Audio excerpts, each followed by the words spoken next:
Hi friends. భారతదేశపు వినోదభరిత గమ్యస్థానమైన గోవా ఎన్నో అద్భుతమైన బీచ్లు, ప్రకృతి అందాలు, పార్టీలు, ఎన్నో కార్యకలాపాలకు ప్రసిద్ధి చెందింది. ప్రపంచ పర్యాటకంలో గోవాకు ఒక ప్రత్యేక గుర్తింపు ఉంది.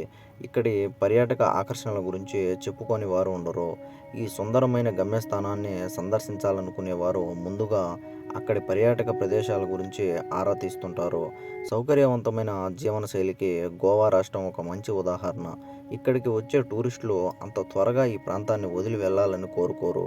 ఎందుకంటే ఇక్కడ లభించే సౌకర్యాలు అటువంటివి. ఇక్కడ ప్రజలు ఎక్కువగా టూరిజం రంగంపై ఆధారపడి హాయిగా జీవిస్తుంటారు. హుందాగా, లగ్జరీగా జీవించడం ఎలానో వీళ్ళను చూస్తేనే తెలిసిపోతుంది. జాతీయ గణాంకాల ప్రకారం గోవాలో నివసించే వ్యక్తి సగటు ఆదాయం సంవత్సరానికి 2,00,000 దాకా ఉంటుందని అంచనా.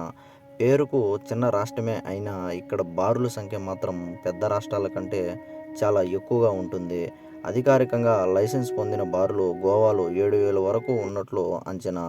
మరి లైసెన్సులు లేని బార్లు ఎన్ని ఉంటాయో మీరు ఊహించుకోవచ్చు.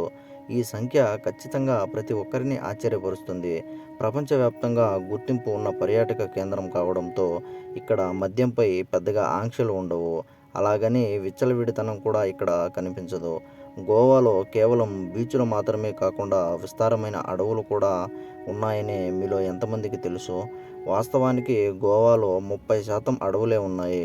ఈ అడవుల్లో అనేక రకాల వృక్ష జంతు పక్షి జాతులు కనిపిస్తాయి.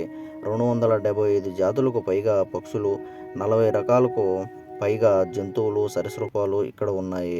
ఈ రాష్ట్రంలోని వన్యప్రాణి సంరక్షణ కేంద్రాలు ఎన్నో అరుదైన వృక్ష జంతు జాతులను కాపాడడంలో ముఖ్య పాత్ర పోషిస్తున్నాయి.